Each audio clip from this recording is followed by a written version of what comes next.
Víctor Basterra, sobreviviente de la Escuela de Mecánica de la Armada, pudo sacar de ese centro clandestino de detención una cantidad importante de negativos, fotografías y otros documentos que iban a ser destruidos por los militares. Eran imágenes de la ESMA tomadas desde adentro. Lo que asombra de estas fotos, tantos años después, es que parecen seguir teniendo un carácter revelador, como si al observarlas una y otra vez pudiera visualizarse algo del horror de esas personas fotografiadas entre dos muertes, todavía vivas, pero ya desaparecidas. ¿Existen imágenes de la desaparición? ¿Cómo un juicio logró hacer visible lo que fue invisible y clandestino? ¿Cómo fue el reto de probar judicialmente la desaparición forzada? ¿Qué nos sigue diciendo el juicio que consagró el nunca más en la Argentina? En el episodio de hoy, Claudia Feld, doctora en Ciencias de la Comunicación. Claudia escribe sobre fotografía y desaparición y es una de las compiladoras del libro Democracia, Hora Cero. Biblioteca para armar. Conversaciones sobre libros que hacen memoria. Conducción, Ana Cacopardo. Un podcast producido por la Dirección General de Cultura y Educación de la Provincia de Buenos Aires. Claudia pensaba en la resonancia del nunca más, para varias generaciones, para la mía enormemente, es esa resonancia la que me lleva a la experiencia democrática, ¿no? ¿Por qué el juicio a las juntas? Estamos hablando de abril-agosto de 1985. Fue tan relevante en la transición democrática argentina, esa escena judicial. Bueno, está bueno que hayas empezado por el nunca más porque hay una unión entre, ¿no?, la investigación y la verdad sobre las desapariciones forzadas que develó el nunca más y la necesidad de juzgar y castigar a los culpables. Ese es uno de los grandes pedidos del movimiento de derechos humanos en el inicio de la transición democrática, ¿no? Juicio y castigo a los culpables. Y era una promesa, además, era, ¿no? Una promesa. El nunca más. Una promesa de la democracia. De la democracia y también del gobierno de Alfonsín, que se diferenciaba de los otros candidatos, sobre todo el candidato Luder, porque prometía que se iba a juzgar de alguna manera a los militares. Lo que no estaba muy claro al inicio de la democracia era cómo se los iba a juzgar y sobre todo a quiénes. Claro. Mientras los organismos de derechos humanos pedían una justicia que pudiera llegar no solamente a las altas cúpulas de los militares, sino a los que habían estado en los centros clandestinos de detención torturando gente y matando gente. La idea era pedir ese tipo de justicia y el gobierno de Alfonsín, en pos de buscar una gobernabilidad que se veía también muy difícil en el momento de la transición, propuso juzgar solo a las cúpulas militares y dentro de lo que eran las grandes cúpulas militares, solamente a las juntas. 3 primeras juntas de gobierno, ni siquiera las 4 que había habido durante todo lo que fue el llamado proceso de reorganización nacional. Entonces esas 3 juntas militares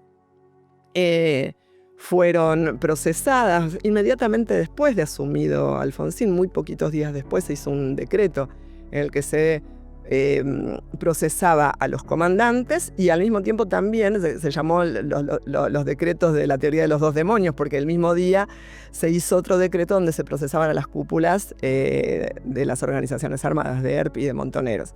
Entonces, la cuestión, una vez que se definió que esas iban a ser las personas juzgadas, sobre todo del lado de los militares y por los temas de las violaciones a los derechos humanos, lo que se definió después, lo que tuvo que discutirse después era cómo. ¿Quién los iba a juzgar? ¿La justicia militar o la justicia civil? ¿Y cómo? ¿Mediante qué tipo de proceso? Todo esto que nos estás compartiendo Habla de algo que a veces perdemos de vista cuando miramos ese momento, que es la fragilidad de la democracia, ¿no? En realidad, la pregunta más elemental, que era, no se sabía si la democracia iba a sobrevivir al juicio. No se sabía si iba a sobrevivir al nunca más, previamente, ¿no? Recordemos que el nunca más se hizo un año antes, justo un año antes del juicio. El nunca más... Estamos hablando del informe de la el CONADEP. informe de la CONADEP. La CONADEP trabajó durante todo el año 1984, en septiembre de 1984. O sea, recordemos que Alfonsín había asumido en diciembre del 83. Entonces, todo ese primer año prácticamente se dedicó a realizar la investigación y en septiembre entregó los resultados a la presidencia, al presidente Raúl Alfonsín, y luego en noviembre se publicó el libro. ¿Había conciencia en ese momento de la importancia histórica que Yo luego iba a creo que tener el juicio? Yo creo que sí, que había conciencia de que era una cosa única, había conciencia de que los civiles juzgando a los militares era una cosa a la salida de una dictadura todopoderosa. El juicio sentó en el banquillo de los acusados a militares que hacía poco eran dictadores todopoderosos. Eso hay que tomar esa dimensión. Y puso en acción esa escena judicial, donde los jueces, o sea, donde cada testimonio se daba delante de 6 jueces, con un juramento a decir verdad, con toda una serie de protocolos y con toda una serie de rituales que daban garantía de la veracidad de lo que ahí sucedía. En un momento donde había un montón de versiones cruzadas, donde había mucha información ocultada y destruida por los propios militares, donde había habido durante toda la dictadura mucho ataque a las madres de Plaza de Mayo, a los organismos de derechos humanos. Entonces, eso daba una legitimidad a la palabra de los testigos, claro. De familiares, de personas que habían sufrido en carne propia el horror de la desaparición forzada. Y hubo una característica que tuvieron los testimonios que fue muy marcada por la escena judicial. Había que reconstruir los hechos, pero además tuvo ese reto que es volver visible lo invisible. O sea, un juicio que tenía que demostrar que no había sido excesos, que había sido un plan sistemático, pero que tenía que demostrar el régimen desaparecedor. Era un reto gigante para la justicia. Exacto, Ana. La desaparición forzada se define justamente por eso, lo que acabas de decir, por la invisibilidad, por la situación de que hay víctimas que no se sabe qué les pasa, que son secuestradas en espacios públicos delante de testigos, pero que después no se sabe qué sucede y que aparecen algunos cuerpos, que eso sucedió, pero que no se sabe qué pasó con todos los demás.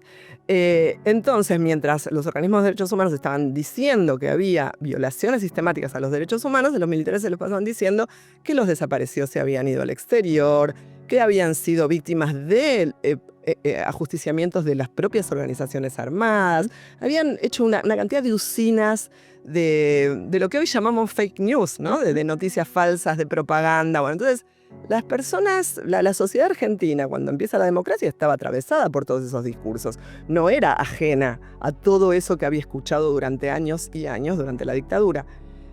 En ese marco, la escena judicial propone otra cosa. Y por eso yo hablaba de garantía de verdad. Y era una escena, es muy interesante, donde lo fundamental no fue tanto lo visual como lo narrativo. ¿Cómo es eso? ¿Cómo fue eso? El juicio a las juntas no se televisó. Se grabaron las 530 horas de audiencias en video, pero solamente accedían a la televisión 3 minutos por día y sin sonido. Eso es sorprendente. Cuando leía tus trabajos, claro, yo tengo la memoria del Nunca Más, del fiscal Estracera, de la resonancia de ese Nunca Más. Pero sin embargo, originalmente se emitió sin sonido. Es así, es así. Hubo un celo muy grande del tribunal, de la Cámara Federal, de los 6 jueces de la Cámara Federal, por no transformar a ese juicio en un espectáculo, en un circo, en un show amarillista. Pero también eso hablaba de la fragilidad, ¿no? Digo, del propio tribunal, además de este recato en el tratamiento de lo que allí iba a contarse, me da la impresión que la no difusión de imágenes y de sonidos tenía que ver también con la fragilidad de la democracia y la conciencia del impacto de una audiencia oral y pública, ¿no? Exactamente. En ese momento, bueno, cuando yo hice mi investigación sobre las imágenes del juicio, entrevisté a funcionarios del gobierno de Alfonsín, a un par de jueces, al fiscal Estracera, y cada uno tenía su versión de por qué no se había televisado, ¿no? Algunos decían, no se televisó para proteger a los testigos, lo cual era cierto, porque los testigos muchos tenían miedo, eran amenazados, o sea que había una cuestión de, bueno, las personas que testimoniaban todavía en ese momento, algunos hacía poco habían salido, habían estado como Basterra, hasta hacía muy poco habían estado... Liberado en diciembre del 83. Y con libertad vigilada hasta agosto del 84. O sea que algunos tenían todavía muy cerca la experiencia del centro clandestino de detención, otros eran familiares y habían sufrido muchísimo lo que había sido la desaparición de sus seres queridos y tenían mucho miedo. Entonces, algunos de las entrevistas que yo hice decían, bueno, teníamos que proteger a los testigos y no los podíamos exponer públicamente tanto como para mostrar sus testimonios en la televisión. Otras de las entrevistas decían, por ejemplo, Estracera decía, en manos de los medios de comunicación, en manos de la televisión argentina de ese momento, el juicio hubiera sido un circo. Hubiera sido una cosa morbosa, no se hubiera tenido ninguna comprensión por lo que realmente había sucedido, sino solamente por el dato más siniestro. ¿Tu impresión? Estas eran las voces de los actores. Funcionarios de Alfonsín decían, nosotros debíamos asegurar la gobernabilidad. El juicio debía hacerse, pero la gobernabilidad era lo más importante. Entonces no podíamos hacer un juicio que de alguna manera amenazara a esa gobernabilidad democrática incipiente. Democrática, que después se demostró, la verdad, de que cuando yo escuchaba esos testimonios de funcionarios de Alfonsín, yo era como muy escéptica acerca de, bueno, pero no era tan así. Pero si uno une un poco los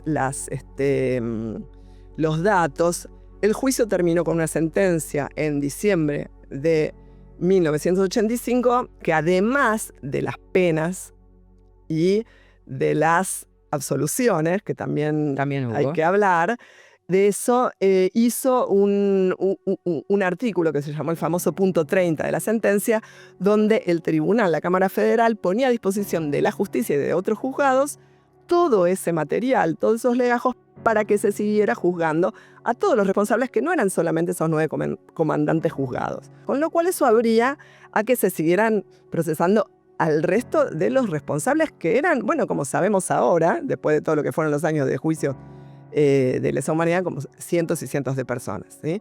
Entonces, en realidad eso, un par de años después, desencadenó la rebelión famosa de Semana Santa de abril de 1987, que puso en jaque a la democracia y que generó otras cuestiones.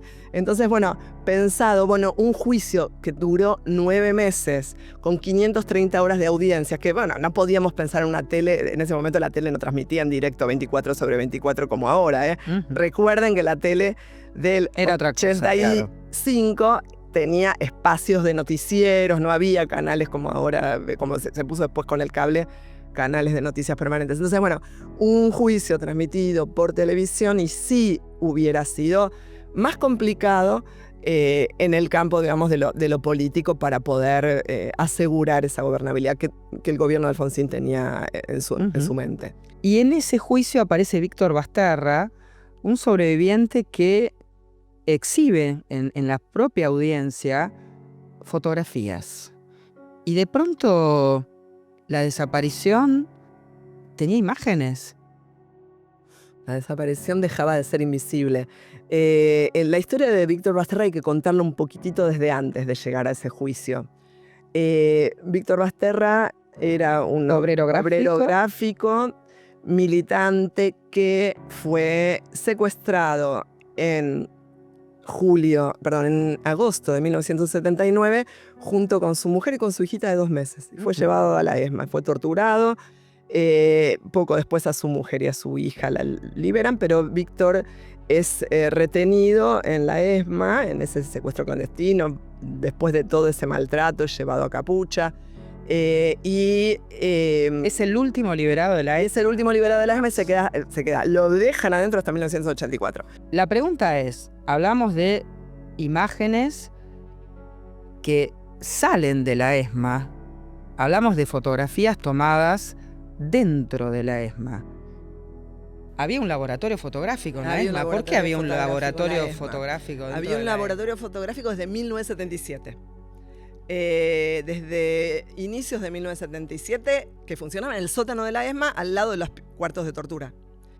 La ESMA fue una usina de imágenes porque lo que se necesitaba era, por un lado, apoyar el proyecto de Macera, un proyecto político que tenía Macera por su cuenta, para enfrentarse al resto de la Junta, digamos. Y también esas imágenes servían para apoyar, hacer propaganda, pero también para hacer negocios. ¿Cómo se hacían negocios con imágenes? Se producían todo el tiempo documentos de identidad falsos. ¿Qué sabía Víctor Basterra? Venía trabajando de obrero gráfico en distintos lugares, pero sobre todo en un lugar que se llamaba Chicone, que les va a sonar Chicone, porque Chicone era la empresa que hacía la moneda y que tenía también la factura, la fabricación de pasaportes, y había unos nuevos sellos de agua, una nueva cuestión gráfica que se había incorporado y que ya los marinos estaban con una complicación porque necesitaban incorporar esa tecnología. Para falsificar la documentación. Para que la conociera Basterra. Entonces, Basterra, lo que cuenta en su testimonio es: a mí me transformaron en un falsificador. Yo era un obrero gráfico que laburaba, que hacía esto, sabía de esto y me transformaron en un falsificador. Y así fue como Basterra terminó en el sótano de la ESMA en un trabajo esclavo, haciendo fotos de sus propios represores, de sus propios torturadores, para poder hacer documentos falsos de esas personas.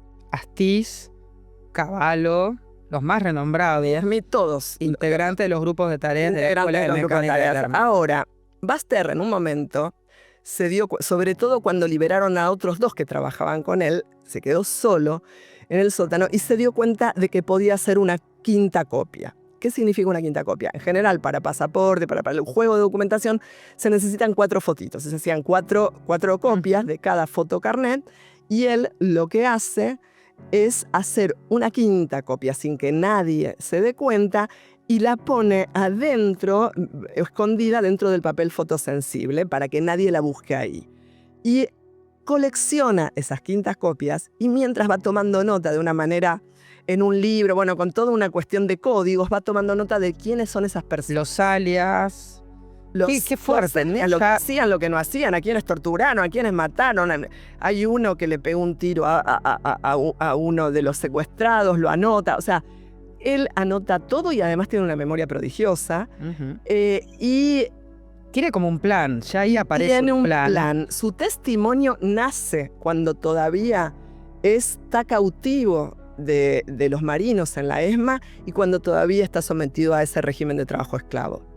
Bueno, entonces, esa es la documentación junto con otra que ahora quiero mencionar, que él lleva al juicio, a la Junta, así que les muestra a los jueces. O sea que tenemos las imágenes, los represores en imagen, en esas fotos, que esas fotos sí las sacó Basterra en el laboratorio, pero hay otras imágenes. Cuando ya está terminando el régimen militar, los marinos empiezan a apurarse para destruir todo lo que tienen de documentación. Los marinos documentaban todo, sacaban fotos de cada secuestrado que llegaba, hacían fichas, tenían todo documentado. Fotos de prontuario. Las clásicas de fotos de prontuario de frente y perfil. Y entonces, como lo tienen a Basterra ahí en el laboratorio, le empiezan a decir destruye esto, toda una serie de bolsas de material que están destinados a la destrucción.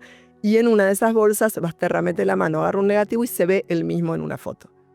Su propia imagen en un negativo de esas de frente y perfil que le habían sacado a él cuando entró al centro clandestino. Ese tira de negativos se la guarda de alguna manera y después en algunas salidas que que puede ir haciendo durante su cautiverio, se las pone dentro de la ropa interior y las va sacando. Y las va sacando de a poquito, va sacando todo ese material de la ESMA.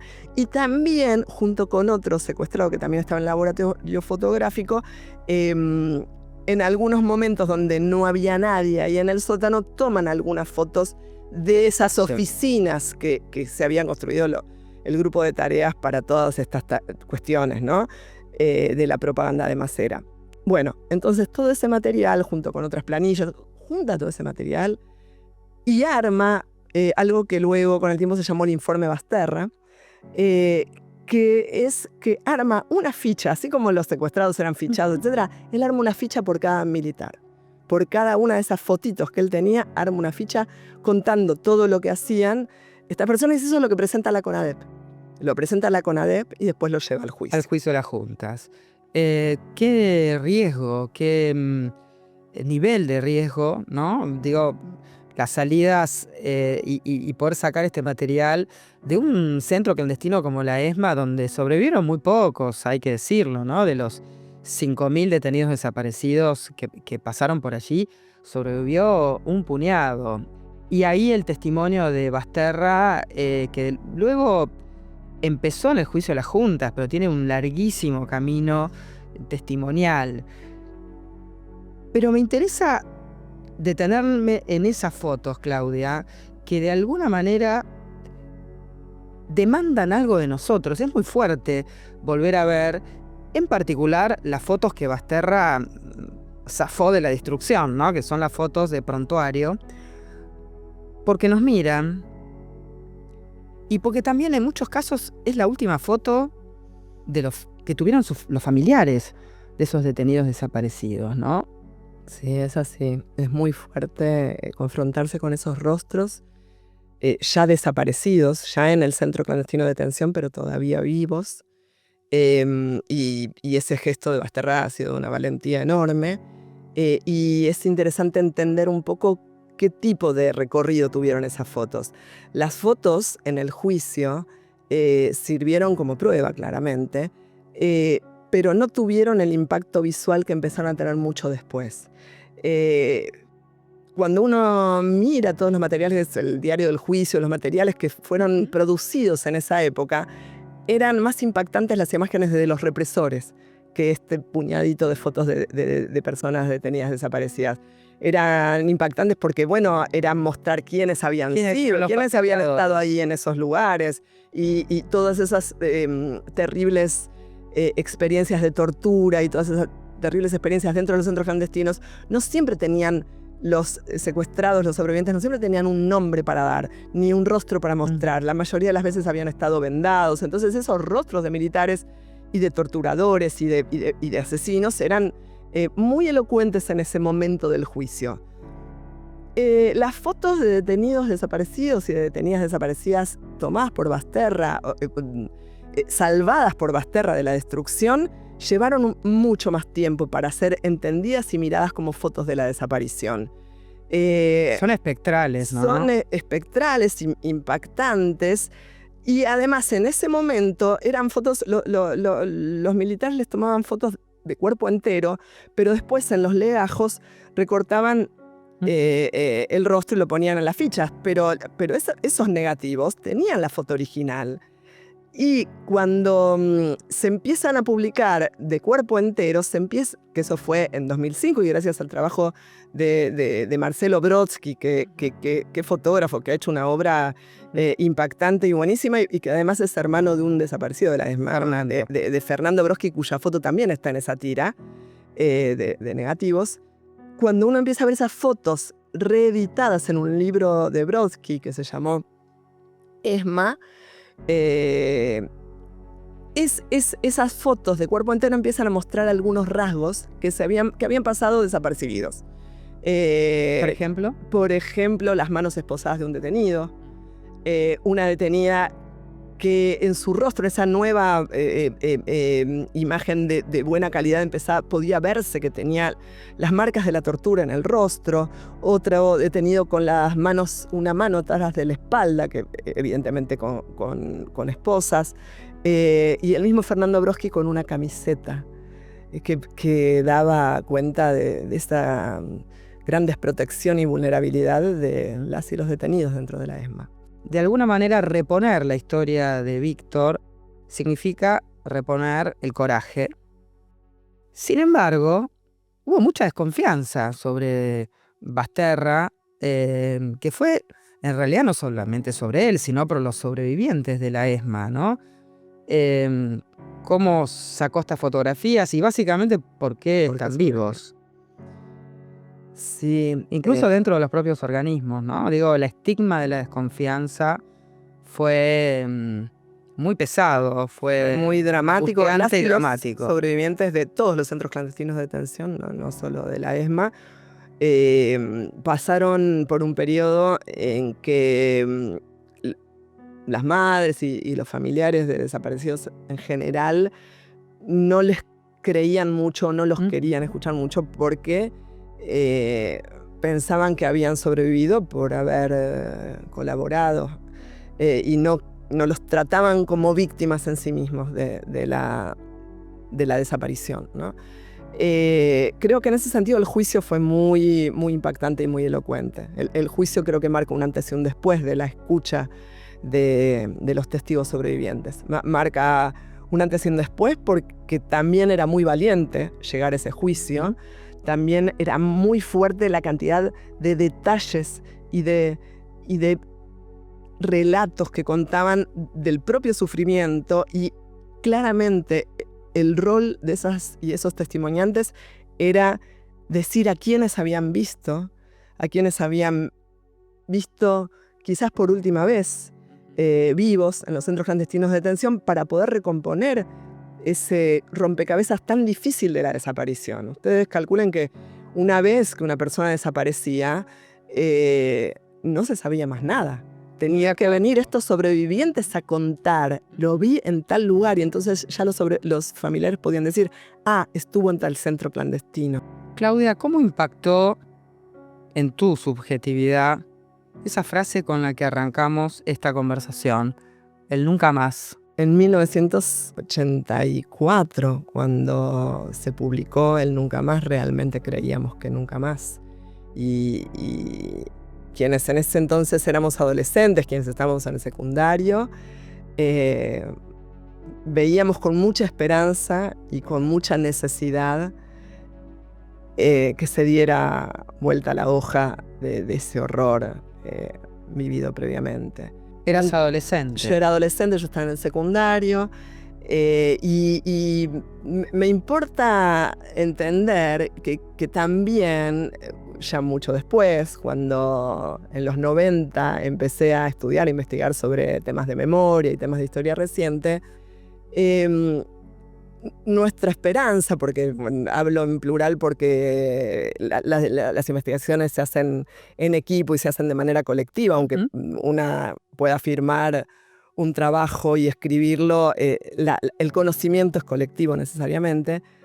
Quienes empezamos a trabajar, a investigar y a conocer estos temas, también lo hacíamos con la esperanza del nunca más.